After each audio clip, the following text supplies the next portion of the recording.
Bonjour à toutes, bonjour à tous. Bienvenue dans ce webinaire consacré aux SCPI diversifiés. Dans un environnement marqué par la crise qu'a connue le marché immobilier en 2023 et 2024, la question n'est plus seulement aujourd'hui d'investir, mais d'investir intelligemment, durablement et de façon diversifiée. Notre ambition pour ce rendez-vous est simple, vous donner une vision claire, concrète et transparente de ce que peuvent apporter les SCPI diversifiés dans votre stratégie patrimoniale. Pour en parler, j'ai le plaisir d'accueillir deux acteurs de la gestion immobilière. Donc Damien Pocas, responsable des partenariats chez Sofidy. Bienvenue Damien, pardon. Et Romain Calbert, directeur des partenariats chez Atlante Voisin. Merci à vous deux d'être présents avec nous. Est-ce que peut-être pour commencer, vous pouvez présenter rapidement vos deux sociétés de gestion en quelques mots et on va commencer par Damien. Alors, j'ai la chance de représenter une maison de gestion qui est une société de gestion qui a maintenant 38 ans, qui se nomme Sofidy, qui a la chance également de gérer un véhicule qui est emblématique, qui se nomme Immorente.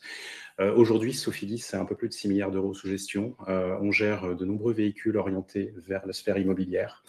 L'objectif aujourd'hui, c'est de proposer aux épargnants une approche en fait très diversifiée autour de la création et le développement de véhicules orientés SCPI. Nous sommes également présents aux côtés du groupe Tikeo Capital, qui est nous sommes filiales de ce groupe, sur lequel en fait on va bien entendu s'appuyer pour aller développer notre architecture immobilière avec des positionnements qui sont français, européens et sur de multi-sous-jacents qu'on va évoquer bien entendu aujourd'hui. Merci beaucoup, Damien. Et Romain, donc, présenter à Atlante Voisin en quelques mots également. Oui, avec plaisir. Donc, à Atlante Voisin, nous sommes un acteur historique de la SCPI, puisque nous gérons des SCPI depuis 1968, avec une SCPI qui s'appelle Immo Placement, alors qui a la particularité d'être un capital fixe. Et depuis, nous avons lancé plusieurs autres SCPI, Épargne Pierre, qui investit en France, Épargne Pierre à l'étranger, et Épargne Pierre Sophia, qui a la particularité d'investir dans la santé et les sciences de la vie. Aujourd'hui, on gère 4 SCPI qui à la fois investissent en France et à l'étranger. Très bien, merci beaucoup. Donc, comme je le disais il y a quelques instants, donc, le marché des SCPI a été assez chahuté depuis 2023, en cause notamment donc, le retour de l'inflation sur ces années précédentes et donc la hausse des taux directeurs et un secteur historique, on va dire, de l'immobilier de bureau au sens large à la peine encore aujourd'hui pour certains secteurs. Après ces années compliquées, on commence quand même à voir la lumière au bout du tunnel. En 2025, on a une collecte qui a augmenté par rapport à l'année 2024 de 29% pour l'ensemble des SCPI, mais qui est captée essentiellement aujourd'hui par les SCPI diversifiés, puisqu'elle représente 76% de la collecte nette en 2025. Les SCPI de bureau, donc, qui étaient historiquement recherchées, elles représentent 15% de cette collecte. Et petit caillou, malgré tout encore dans la chaussure aujourd'hui, c'est qu'on constate qu'on a une hausse, même si elle est légère, mais une hausse en tout cas des parts en attente de rachat, toujours majoritairement sur les SCPI historiques de bureau. Donc voilà, face à ce marché à deux vitesses, on peut se demander aujourd'hui pourquoi les SCPI diversifiés tirent leur épingle du jeu. Donc pendant toute la présentation, vous pouvez poser vos questions dans le chat. On y répondra donc à la fin de notre échange pendant un temps de questions-réponses de quelques minutes. Voilà, donc pour commencer, on va peut-être commencer par la base et revenir aux fondamentaux. Qu'est-ce qu'une SCPI diversifiée, Damien? Effectivement, il faut revenir à la base. Et, on a une définition qui est cadrée par notre association professionnelle qui s'appelle l'ASPIM et qui nous explique qu'au travers de cette définition, une SCPI diversifiée doit être composée à minima de 3 sous-jacents différents sur lesquels aucun des 3 ne doit dépasser plus de 50% du total du patrimoine de cette SCPI. Alors, quand on a abordé ce sujet de diversifié, c'était intéressant, je ne sais pas si tu te souviens, Romain, mais en 2015-2014, en fait, on nous sollicitait beaucoup, les épargnants comme les distributeurs, pour faire des SCPI plutôt typologiques, avec vraiment une approche, un ancrage pays, un ancrage également qui était orienté sur une typologie bien spécifique en fait d'investissement et ont été créés au fil de ces années. 2016, il y a eu une création d'une SCPI hôtelière. En 2017-2018, ça a suivi avec de la logistique, des locaux d'activité, la santé a suivi. Et 2020 a un peu rebattu les cartes. On a eu un contexte Covid, donc crise sanitaire. 2022, contexte de hausse de taux que tu as souligné en préambule. Et ce contexte de hausse de taux également a rabattu les cartes. Et je rajouterais même, je conjuguerais tout ça avec une crise d'usage sur le bureau. Et concrètement, tout ce mélange en fait de différents petits sujets assez négatifs dans le monde des SCPI nous a rappelé que malgré les 10 belles années qu'on a eues entre 2012 et 2022 avec des contextes de taux bas qui accompagnaient finalement la jolie croissance des véhicules de type SCPI, on s'est rappelé que l'immobilier était une valeur cyclique, que les choses pouvaient tourner, que les choses pouvaient bouger. Et donc, en fait, ces acteurs qui avaient peut-être beaucoup mis en place des allocations avec différentes SCPI très typologiques ont vu que certains véhicules pouvaient être challengés. Alors, un challenge sur, dans un premier temps, la collecte. Ensuite, peuvent suivre des problèmes qui sont liés à la liquidité, puis à la valorisation, puis au rendement. Donc, pourquoi aller rechercher finalement dans ce cadre-là des véhicules diversifiés? L'idée, c'est que finalement, on a envie d'aller s'exposer à de multiples sous-jacents. L'envie d'aller chercher tout ce qui peut se trouver sur le marché immobilier, donc le commerce, le bureau, le résidentiel, l'éducation, la santé, le co-living, l'hôtellerie. Et en fait, ce mélange de ces multiples classes d'actifs va vous créer une sorte de moyenne de performance. L'idée, finalement, ce n'est pas d'aller chercher la timbale de la meilleure performance du marché sur l'année 2025 avec ce sous-jacent précisément. L'idée, c'est d'offrir un lissage de la performance dans le temps en embarquant un maximum de sous-jacents au sein d'un même véhicule. Donc, c'est là où, en fait, on a un peu vu des SCPI plus diversifiés émerger. Alors, il y a des SCPI historiques, comme Imorand, qui ont toujours prôné, en fait, ce biais de diversification. Mais il est important de rappeler que si on veut diluer son risque, si on veut aller chercher un objectif vraiment de lissage, de libérer de la performance dans la durée, il est extrêmement important d'avoir des véhicules qui sont extrêmement diversifiés et donc qui embarquent un maximum de sous-jacents. Autre précision qui est importante, c'est que depuis un certain temps, alors pour préparer cette réunion, j'ai été chercher les bulletins trimestriels des années 2010-2012. À l'époque, en fait, le sujet de diversification était très limité. On avait en fait bureau, commerce, magnifique, on appelait ça diversification. Depuis maintenant un certain temps, on voit un besoin de transparence, et c'est très bien pour les épargnants, où on va préciser de plus en plus les sous-jacents. Il y a des sous-catégories qui se créent.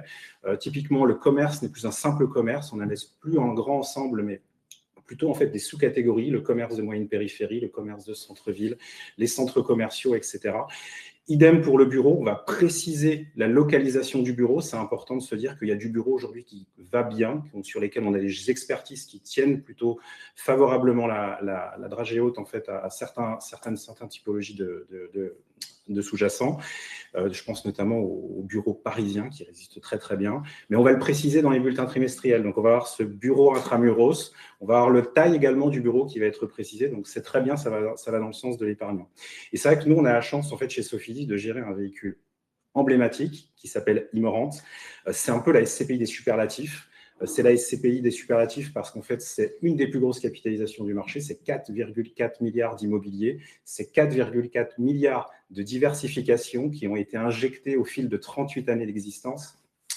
Et une des statistiques en fait, qui rend ce véhicule un véhicule de place dont le succès ne se dément plus, on a en fait, dans ce tour de ces 38 ans, à ce jour, jamais baissé le prix de part. Et si on n'a jamais baissé le prix de part, je pense que c'est essentiellement par ce biais de diversification qu'on a injecté au fil des cycles économiques. Et c'est ce qui permet en fait de tenir en fait cette valorisation. Donc, on a ces 38 années, on a vu en fait qu'on avait une diversification typologique qui était importante, mais il y a également un autre biais qui est important, c'est la diversification géographique. Je te repasse la balle. Merci beaucoup. Romain, est-ce que tu as quelque chose à ajouter? Oui, bien sûr. Damien, tu as évoqué la diversification en termes de typologie d'actifs avec les bureaux, les commerces, les entrepôts, la santé, l'hôtellerie, entre autres. Et finalement, c'est un autre point clé de la SCPI, c'est si on fait un peu d'histoire, c'est vrai que dans le passé, les SCPI investissaient en France, particulièrement en Île-de-France.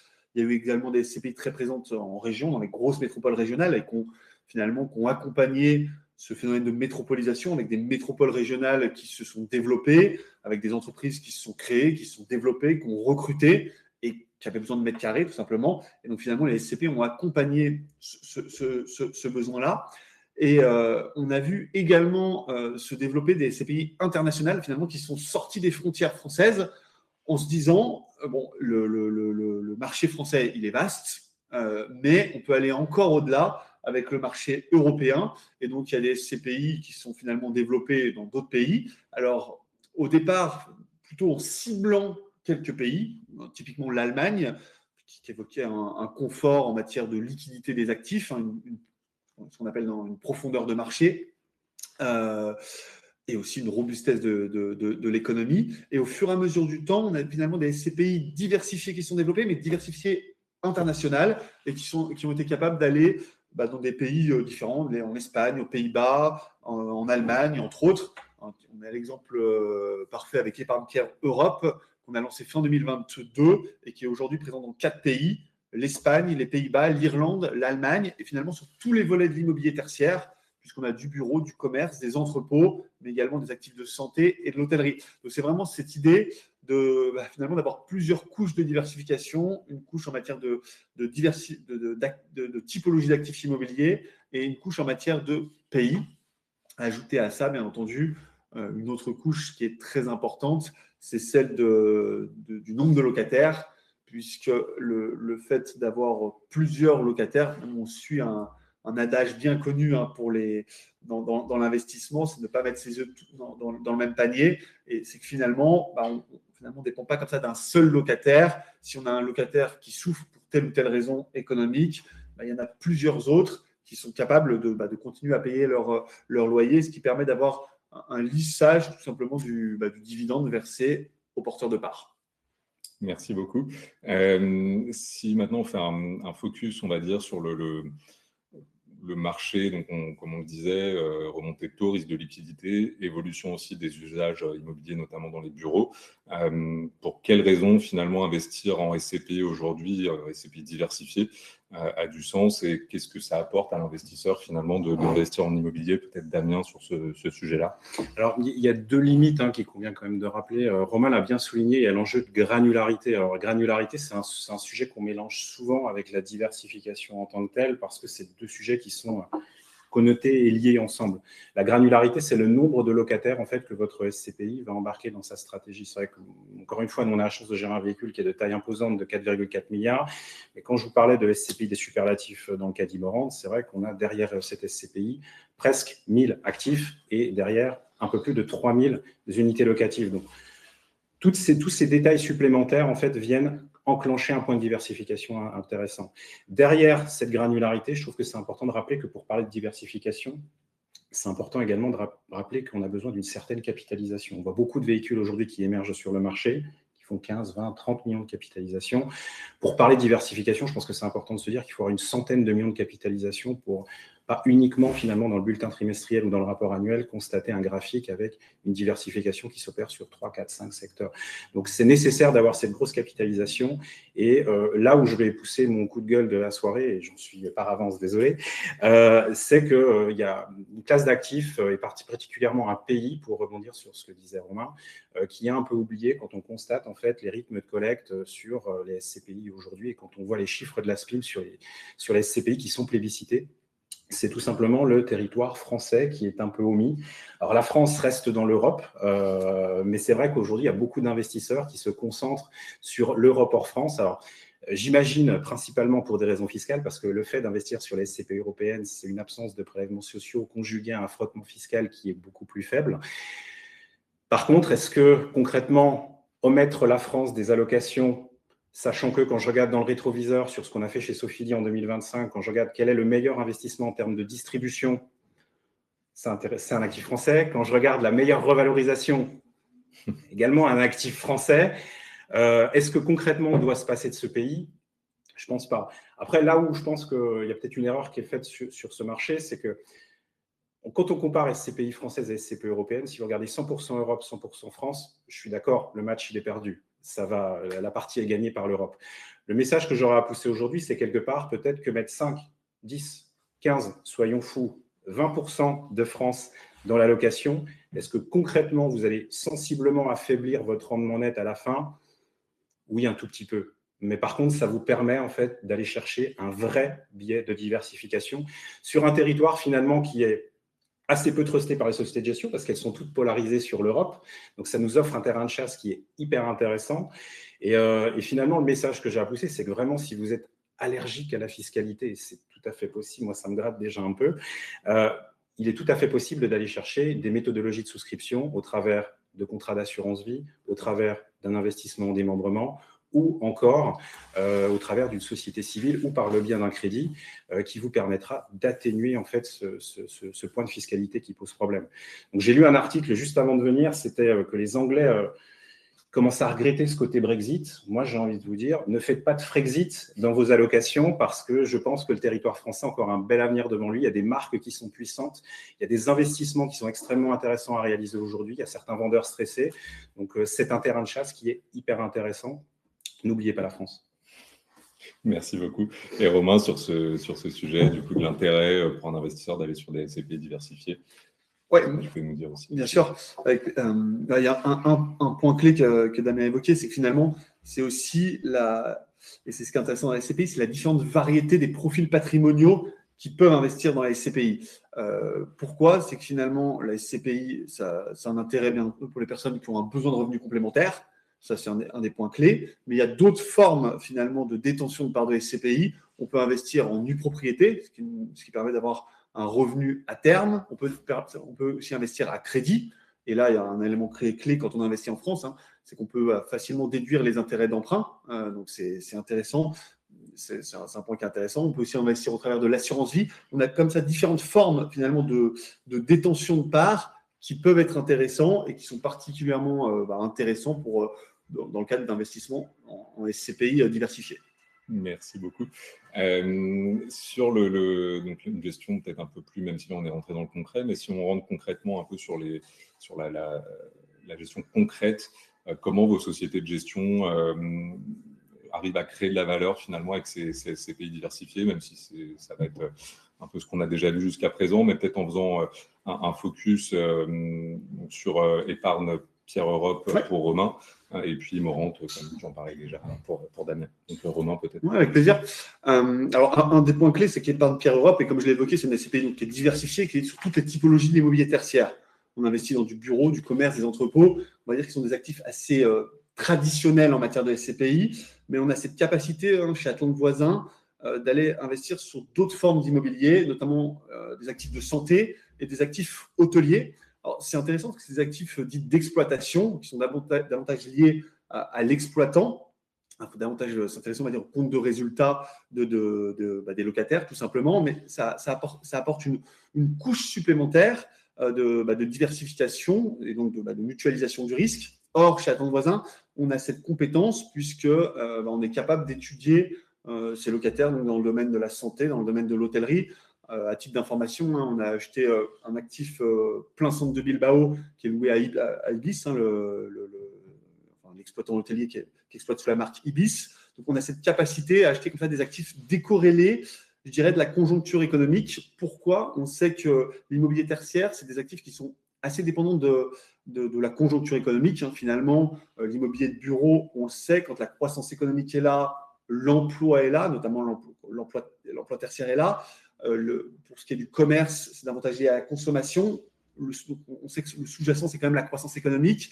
À côté de ça, on a d'autres typologies d'actifs. J'ai évoqué donc l'hôtellerie, la santé, davantage liée finalement au vieillissement de la population. Donc, d'autres sous-jacents qui permettent encore une fois, de mutualiser ce risque. Et donc, au sein d'Épargne Pierre Europe, on a aujourd'hui une SCPI qui investit finalement sur ces 5 typologies d'actifs: bureau, commerce, entrepôt, actifs de santé, actifs hôteliers, et dans 4 pays. Donc, c'est encore une fois cette capacité à investir dans plusieurs pays. On est investi en Allemagne, en Irlande, en Espagne et aux Pays-Bas. Donc, voilà, c'est une diversification assez forte. Et le choix a été fait du coup d'exclure entre guillemets la France des investissements pour le coup sur cette SCPI là en tout cas. Alors nous on a pris le parti au sein d'Atlantes Voisins finalement d'avoir un véhicule franco-français, Épargne Pierre, aujourd'hui qui gère 2,8 milliards, qui fait 2,8 milliards de capitalisation, qui a investi 100% en France. Et alors à côté de ça, on a Épargne Pierre Europe qui est statutairement qui a la possibilité d'investir en Europe. Donc, bien entendu, la France fait partie de l'Europe, donc on a la possibilité d'investir en France au sein d'Épargne Pierre Europe. Philosophiquement, l'idée est quand même d'avoir 2 véhicules distincts. D'un côté, Épargne Pierre 100% français, alors qui permet aussi d'avoir, en matière finalement d'avoir une seule feuille d'impôt, une forme de simplicité fiscale pour l'épargnant. Et à côté de ça, Épargne Pierre Europe, dont la philosophie est d'être investi en effet à l'étranger. Vous croyez aussi quand même encore à la France pour générer de la performance? Oui, tout à fait. Alors, c'est un point qui est important et Damien l'a indiqué, c'est qu'on est dans un contexte où il y a à la fois l'absence de prélèvements sociaux pour les SCPI qui investissent à l'étranger et, on va dire, une forme pour les épargnants, l'impression que l'herbe est plus verte ailleurs. Et donc, il y a eu un peu cette volonté de sortir des frontières. Et on le voit, les SCPI aujourd'hui qui trustent la collecte sont plutôt des SCPI qui investissent à l'étranger. Et c'est vrai qu'au sein d'Atlantes Voisins, nous trouvons ça dommage, puisque, encore une fois, en France, il y a des opportunités, il y a des vendeurs stressés, dont une économie qui est quand même robuste, avec des métropoles qui résistent, qui ont une activité économique importante, et donc qui continuent d'attirer des entreprises, et donc avec ce besoin de mètres carrés. Et la France, c'est le deuxième marché immobilier européen. Il faut le rappeler également, c'est important. Et Damien, du coup, sur ce focus sur Immorente, une vision un peu différente peut-être par rapport à Atlantes, en tout cas par rapport à Épargne-Pierre Europe, mais comment on crée de la valeur avec Immorente aujourd'hui pour les gestionnaires? Alors, moi, j'ai choisi en fait de parler de la création de valeur sur deux biais. Le premier biais, en fait, c'est dans le travail qu'on va faire au quotidien en fait pour développer notre taux d'occupation. Ce qu'il faut que les personnes qui nous regardent aujourd'hui comprennent bien, c'est qu'en fait, un actif qui est vacant, c'est un actif en fait aujourd'hui qui est extrêmement consommateur en termes de valeur. On le voit notamment les actifs de bureau. Un actif vacant, c'est un actif qui va décoter substantiellement et qui va peser donc sur la valeur d'expertise et donc instinctivement sur la valeur de reconstitution. Donc l'objectif finalement, c'est de repérer dans notre patrimoine pour aller chercher justement cette création de valeur des actifs sur lesquels en fait on peut accompagner leur redéveloppement. Mes équipes à la gestion parlent souvent de rallumer la lumière en fait dans l'actif afin en fait de retrouver une volonté en fait d'avoir des preneurs à bail sur cet actif en question, et donc on aura un impact automatique une fois que le preneur à bail en fait sera de retour dans l'actif sur la valorisation de l'actif en question, et donc ça va faire grimper instinctivement les valeurs de reconstitution. Alors ça se fait pas d'un coup de baguette magique, hein, c'est beaucoup plus complexe que ça dans le quotidien, et j'ai salué mes équipes de gestion qui font ce job au quotidien et qui est absolument pas facile, notamment dans la segmentation bureau que j'évoque à l'instant, mais c'est vrai que aujourd'hui, il faut comprendre qu'on a besoin d'un peu de CAPEX aujourd'hui sur les actifs de bureau pour justement essayer de retrouver de l'attractivité, pour retrouver en fait certaines fois gommer une obsolescence par rapport à un biais énergétique. Donc ça donne un positivisme ISR en fait sur le véhicule qu'on est appelé à gérer. Donc ça, c'est également important. Et finalement, dans l'exemple au quotidien que vous pouvez avoir, moi, si vous courez le dimanche matin et que vous poussez jusqu'à Gare de Lyon, vous pouvez en fait constater qu'il y a 1, 2, 3, 4 tours qui sont en rénovation. Les tours sont entièrement désossées et vous avez des logiques de création de surface, de division des étages pour accueillir de nombreux bureaux, d'avoir un rooftop pour peut-être accueillir soit un hôtel, soit un restaurant, un pied d'immeuble qui sera potentiellement un commerce ou encore une salle de sport. Finalement, c'est l'appréhension du bureau 2.0, du bureau modulaire, et finalement, ces tours qui étaient initialement loués à un seul locataire, qui étaient souvent des groupes bancaires dans ce quartier-là, retrouvent une attractivité. La zone est hyper intéressante parce que d'une certaine façon, on a une connectivité assez folle avec les transports en commun, Gare de Lyon, donc RERA, ligne 1, etc. Et alors, le rôle des maisons de gestion, c'est pas de désosser les actifs, ça, c'est un boulot plutôt qui est relatif à la foncière, mais ça vous donne une image en fait du travail qu'on est appelé à faire au quotidien pour rallumer la lumière dans ces actifs. Il faut rappeler qu'un actif qui est vacant, on ne peut pas refacturer les charges. Donc, le fait de retrouver un locataire, ça va nous permettre de refacturer les charges à ce locataire, de rallumer la lumière, de régénérer du loyer. Et en générant du loyer, on va faire croître la valeur. Et là où je souligne également le point qu'avait relevé Romain, qui est hyper intéressant, c'est celui en fait de l'opportunité à l'acquisition. L'opportunité, effectivement, sur le territoire français, elle est là, sur le territoire européen également, parce qu'on investit également de l'autre côté en Europe. Aujourd'hui, on a des vendeurs qui sont stressés, des vendeurs qui sont certaines fois contraints, et quoi de mieux en fait pour aller faire une création de valeur facile que de rentrer un actif à des conditions qui sont peut-être meilleures que ce que on peut nous expertiser dans la prochaine session d'expertise qui maintenant sont semestrielles. Donc c'est aussi un travail de nos équipes à l'investissement d'aller chercher en fait des beaux actifs au bon endroit, avec un vendeur un petit peu en tension, sur lequel nous on va se charger d'aller fortement négocier. Peut-être que l'actif il est de taille importante, peut-être que les petites sociétés de gestion ne veulent pas rentrer sur des actifs de taille trop importante, et donc ça va être une opportunité pour les sociétés qui ont du cash. Aujourd'hui, Sofidy a du cash, nos fonds sont manœuvrants. Donc, pour ces raisons-là, on peut aller se permettre d'aller pressuriser quelques vendeurs pour pouvoir attraper des prix d'achat intéressants. Et donc, ça se traduira instinctivement par de la création de valeur pour la SCPI. Mais attention au taux d'occupation, c'est important qu'on le retravaille, c'est important qu'on retrouve des taux d'occupation. Alors, chez Sofidy, c'est plutôt très bon, hein. Sur Immorente, c'est plus de 91%. On est en encéphalogramme plat depuis des mois, enfin des trimestres et des trimestres, voire des années. Donc, on le défend, ce taux d'occupation, mais chaque petite hausse pourra avoir un impact positif sur le schéma de valeur de chaque actif. Ok, merci. Et pour finir, avant de passer aux questions, concrètement, pour quel profil d'investisseurs les SCPI diversifiées sont-elles particulièrement adaptées, Damien, pour commencer ? Alors, c'est vrai que les SCPI, c'est un outil d'investissement intéressant. Moi, quand j'ai commencé à travailler dans le monde de la SCPI dans les années 2008, c'était par défaut, quand on parlait de SCPI, on parlait d'outils de rendement.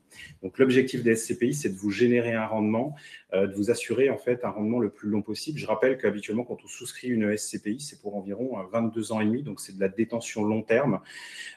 Et en fait, au travers de ce véhicule, on va aller donc chercher en fait des flux de loyer dans la durée.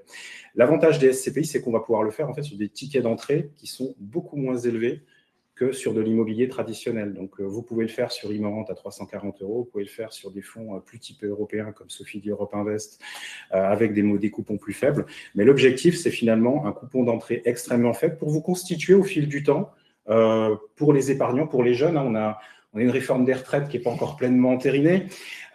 Donc, ça reviendra un jour certainement. Ça reviendra un jour inévitablement. Mais c'est vrai qu'on peut se poser la question de commencer à travailler ce sujet depuis le plus jeune âge. Donc, le fait d'avoir en fait la possibilité de souscrire une part par une part en investissement programmé, en réinvestissement de dividendes, c'est un biais qui est extrêmement positif. Ce que j'aime aussi relever, c'est qu'on va travailler un immobilier assez différent de l'immobilier traditionnel pour de nombreux particuliers. On travaille l'immobilier tertiaire. Romain, tu l'as dit à plusieurs reprises. On va travailler un immobilier d'hôtellerie, un immobilier de santé, d'éducation, de camping, de co-living, etc. Donc, ce biais-là, en fait, c'est un immobilier qui est assez difficilement en fait, pénétrable par le commun des particuliers. Et donc, en parallèle en fait, d'un investissement que le particulier en question pourra faire sur de l'immobilier résidentiel en locatif, il pourra aller chercher un biais de diversification, on y revient, sur de multiples sous-jacents qui pourront être travaillés par la SCPI. Moi, j'aime bien aussi rappeler que la SCPI, c'est un super outil pour la transmission. Parce que souvent, quand on détient un actif en réel, on peut se retrouver dans les schémas d'indivision en cas de succession. La SCPI, il faut rappeler en fait qu'on souscrit des parts. Et si vous avez 2 enfants et 100 parts de SCPI, Immorente ou Épargne Pierre Europe, vous avez une simple logique de division si vous arrive quelque chose à terme.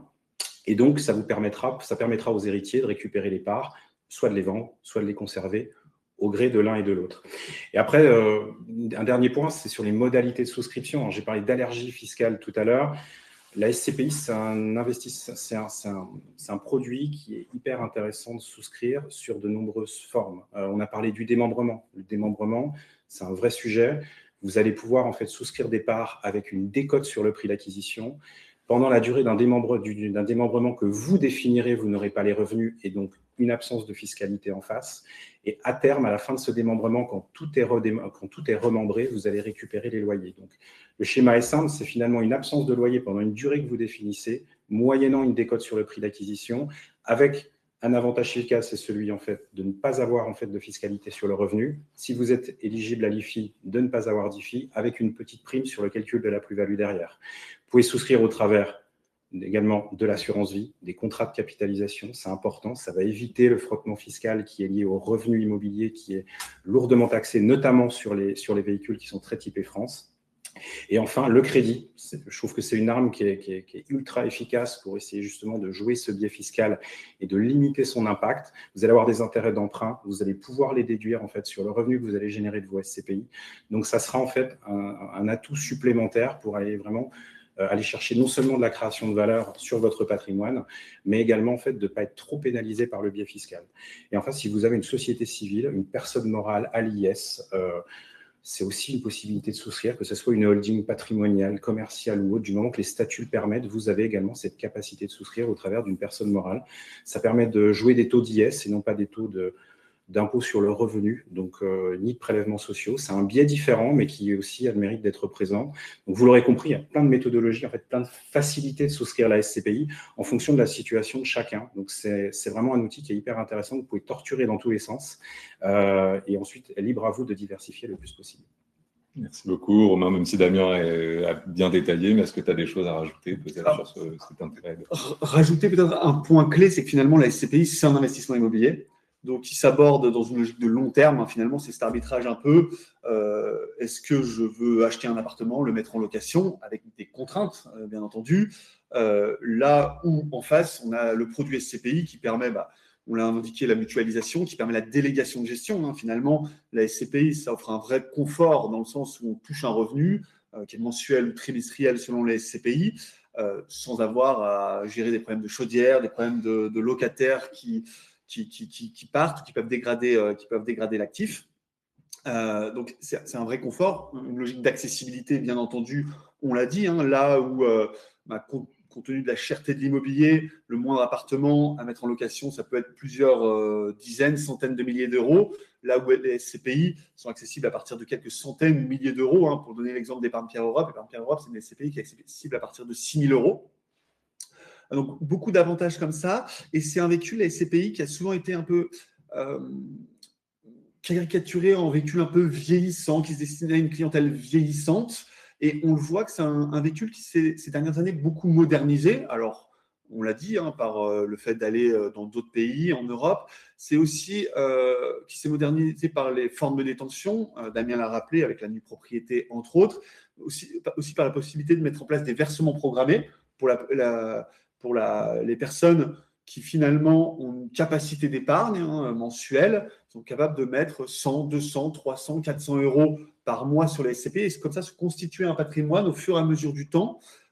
Également, les réinvestissements de dividendes, c'est que finalement, la SCPI, qui est un produit de revenus complémentaires, ces revenus, plutôt que de les toucher, ils peuvent être réinvestis dans la SCPI, et pareil, pour se constituer un patrimoine au fur et à mesure du temps, et faire finalement de transformer la SCPI, qui est un produit historiquement de distribution, en outil de capitalisation en quelque sorte. Merci beaucoup. On peut passer du coup à vos questions. J'imagine que vous en avez posé quelques-unes pendant cet échange. Merci. Peut-être une première question pour Sophie Di. Je ne suis pas sûr que vous ayez la réponse, peut-être que vous pouvez nous dire où vous trouvez la réponse. Quelle est la valeur de reconstitution au 31 décembre 2025 pour Sophie Dynamique, et à défaut, où est-ce qu'on peut la trouver? Alors, les valeurs de reconstitution sont à paraître dans les prochaines semaines. On fera bien entendu une communication à destination de nos associés et du grand public. Donc, ça sera disponible sur notre site internet. La valeur de reconstitution arrive à grands pas. Ce sera une communication sur l'entièreté des valeurs de reconstitution de notre gamme. Donc, vous retrouvez bien entendu celle de Sophie Dynamique, celle d'Imorand, celle de Sophie d'Europe Invest et autres. Mais cette communication arrive incessamment sous peu. Les calculs sont en cours de finalisation. Donc, je ne peux malheureusement pas répondre à l'instant T, mais vous aurez ça rapidement. Merci beaucoup. Alors, peut-être une question pour Clément maintenant. On a un commentaire comme quoi il y a peu de SCPI éligibles sur Digital Vie. Peut-être que tu peux préciser comment on sélectionne les SCPI et pourquoi on décide de pas. Là, on parle du coup donc, via un contrat d'assurance vie. Donc après, c'est une sélection qui est faite à la fois déjà en amont par l'assureur et après nous, à l'offre, on sélectionne donc, certaines SCPI qui ont vocation à être logées sur les contrats. La problématique qu'on a via les contrats d'assurance vie, c'est que l'offre est beaucoup moins large finalement que quand on prend les parts de SCPI en direct aussi. Donc, il y a ces contraintes-là. Donc, après, le contrat Digital Vie n'est pas forcément le moins bien loti, on va dire, par rapport à nos autres contrats d'assurance vie, malgré tout. Merci. Est-ce que dans l'assurance vie, les loyers sont entièrement reversés? Alors, ça dépend des contrats. Ça dépend des contrats, ça dépend des assureurs. Il y a des assureurs qui vont les verser en totalité, d'autres qui vont verser entre 85 et 90% des dividendes. Ça dépend vraiment. Et après, il y a des assureurs aussi qui vont verser les dividendes en augmentation du nombre de parts, donc qui vont vraiment faire uniquement de la capitalisation, et d'autres qui peuvent le verser sur le fonds en euros, notamment, par exemple. Merci beaucoup. Toujours sur l'assurance vie, est-ce que tu peux nous détailler un peu les frais qui sont appliqués au SCPI, s'il y en a? Alors, il y en a forcément. Après, il y a donc, outre les frais d'entrée qui sont variables aussi selon les assureurs, vous avez les frais de gestion du contrat qui viennent s'ajouter aux frais de gestion du véhicule. Donc, forcément, on a souvent un peu plus de frais via les contrats d'assurance vie en direct. Après, on a une fiscalité aussi qui est plus avantageuse du coup derrière. Merci beaucoup. Les frais d'entrée étant assez élevés sur les SCPI globalement, on parle en direct, je pense, il est donc souhaitable d'investir des sommes importantes pour amortir les frais, non? Alors, ouais, vas-y. Non, enfin, finalement, les frais de souscription, c'est un pourcentage, c'est un pourcentage de l'investissement, hein, pour citer nos SCPI. Nos SCPI, on a 10% de frais de souscription. Donc, ce qu'il faut avoir en tête, c'est que finalement, quand on investit 100 000 euros, on touche son revenu sur 100 000 euros. Donc, c'est un point qui est clé. Hein. Nos SCPI, pour prendre les rendements, je parlais d'épargne Pierre Europe, le rendement brut de fiscalité étrangère, il était à 6,75.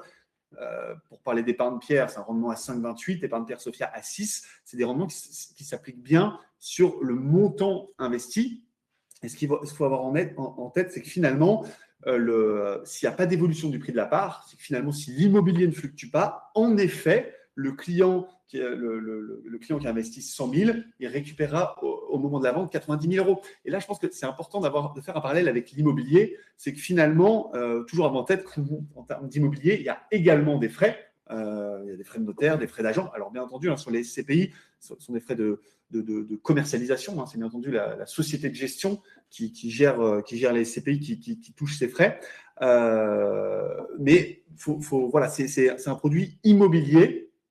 De fait, il y a des frais à l'entrée qui peuvent paraître relativement élevés, mais la structuration des frais est vraiment différente d'une logique OPC, où là, les frais de gestion sont généralement plus importants et moins ou absence de frais, par contre, à l'entrée. Merci beaucoup. Alors, on va passer sur une précisément, du coup, si on parle de Sophie Dynamique, à quelle imposition est-elle soumise? Est-ce qu'on est sur de la flat tax ou un barème de l'impôt sur le revenu? Alors, non, le schéma de flat tax, malheureusement, ne pourra pas être appliqué sur Sophie Dynamique. On reste sur une fiscalité qui est traditionnelle, en fait, pour un produit qui est mixte, en fait, entre un revenu foncier français, puisque la stratégie de cette SCPI s'était exposée à 50% sur le territoire français, et pour les autres 50% sur le territoire européen. Donc, on aura une fiscalité mixte, en fait, entre ce revenu foncier français qui sera imposé, tranche marginale d'imposition, plus prélèvements sociaux, plus de l'autre côté, pour les 50% restants, sur ce biais fiscal qu'on a évoqué lors de cet échange, avec une absence de prélèvements sociaux et un frottement fiscal allégé pour cette quote-part des investissements qui sont issus des revenus européens. Merci beaucoup. Est-ce que vous pouvez nous expliquer la différence de fiscalité entre en direct et via l'assurance vie? Bien sûr. Donc, finalement, en direct, c'est la fiscalité des revenus fonciers. Donc, tranche marginale d'imposition plus prélèvements sociaux. Alors, on l'a évoqué au cours de la discussion, il peut y avoir des subtilités, tant sur les SCPI qui investissent à l'étranger, où il y a par exemple une absence de prélèvements sociaux, des subtilités liées à l'investissement à crédit, on peut déduire les intérêts, des subtilités liées au démembrement. Toujours est-il que le principe, c'est le principe du revenu foncier, donc tranche marginale d'imposition, plus prélèvements sociaux. Quand vous logez votre SCPI au sein d'un contrat d'assurance vie, c'est la fiscalité de l'assurance vie. Hein. Toujours se rappeler que finalement, l'investisseur, c'est l'assureur. Et donc, c'est vraiment la fiscalité du contrat d'assurance vie, voilà, avec cette règle des 8 ans, entre autres, et vous rentrez vraiment dans cette logique de l'assurance vie. Merci beaucoup. Les autres questions étant des cas très précis d'allocation, vous serez contacté par un conseiller. Donc, Clément, je te laisse conclure. Oui, bien sûr. Alors moi, j'ai juste peut-être une petite question pour vous. On voit quand même ces derniers temps qu'on a quelques sociétés de gestion en tout cas qui commencent à passer de capital variable à capital fixe. Pour quelles raisons finalement il y a ce passage en capital fixe et qu'est-ce que ça peut impliquer pour les investisseurs sur ces sociétés-là, même si a priori vous n'êtes pas concernés tous les deux. Non, on n'est pas concernés. C'est un sujet qui reviendra. C'est un sujet qui revient, qui reviendra. Alors la question n'est pas sympa du tout, je tiens à le dire.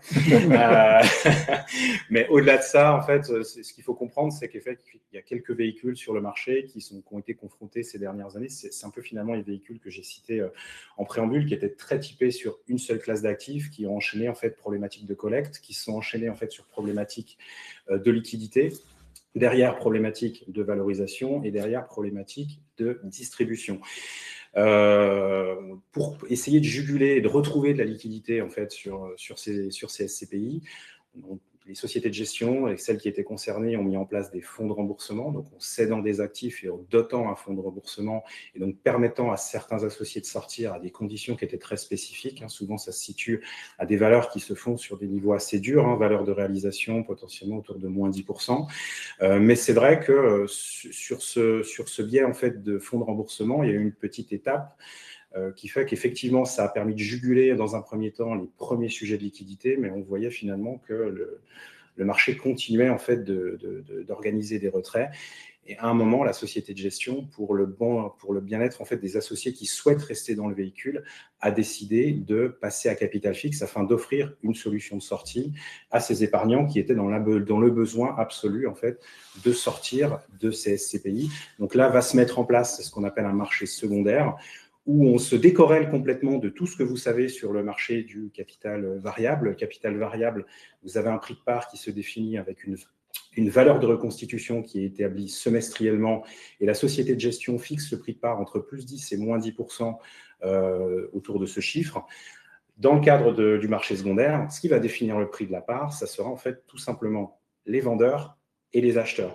Donc, on se fiche d'une certaine façon de cette valeur de reconstitution. Ce qui va, je pense, être beaucoup apprécié pour fixer les premières confrontations sur ces marchés, ça va être tout simplement la prime à l'acquisition, à quel taux, en fait, je vais pouvoir pricer ma SCPI pour obtenir un rendement de 7-8% en fonction de la situation de la SCPI. Donc, ça va permettre, je pense, à certains épargnants de sortir. Le sens de tout ça, malheureusement, je ne peux pas vous donner de tendance parce que les premiers passages à capital fixe ont à peine été évoqués. On n'a pas eu encore les premières confrontations. Mais il est vrai tout va être régi sur un axe qui va être diamétralement opposé à celui qu'on connaissait. On a beaucoup parlé de diversification. On aurait pu parler également, on aurait pu faire un thème sur les SCPI à capital variable. Il y en avait beaucoup sur le marché, pour ne pas dire qu'il y avait quasi essentiellement des SCPI à capital variable sur le marché. Aujourd'hui, on a un nouveau multivers qui est celui des SCPI à capital fixe, qui va coexister avec ce marché du capital variable. On verra où les premières confrontations nous mènent, mais c'est important de se dire que c'est une solution qui a été ouverte en fait par l'autorité des marchés financiers pour permettre en fait aux épargnants de trouver cette solution de liquidité. On ne peut pas laisser en fait un fonds fermé structurellement. On doit en fait essayer de trouver des solutions à ces épargnants. Et les fonds de remboursement n'étant pas en fait pleinement opportun, ça n'a pas suffi. Donc, pour ces raisons-là, on doit défendre également les épargnants qui restent dans la stratégie du fonds. Et c'est notamment pour ces raisons-là que ce biais de passage à capital fixe est engagé. Donc, presque envie de répondre sur la situation. Wait and see, et on verra ça dans les prochains mois pour voir comment s'oriente ce marché. Merci beaucoup. Merci à tous les deux. En tout cas, merci Romain. Merci Damien de m'avoir accompagné, de nous avoir offert votre expertise. Merci à vous de nous avoir suivis. Le replay de ce webinaire sera disponible à partir de demain donc sur notre chaîne YouTube. Donc vous pouvez le revoir si vous le souhaitez. Merci beaucoup et bonne soirée.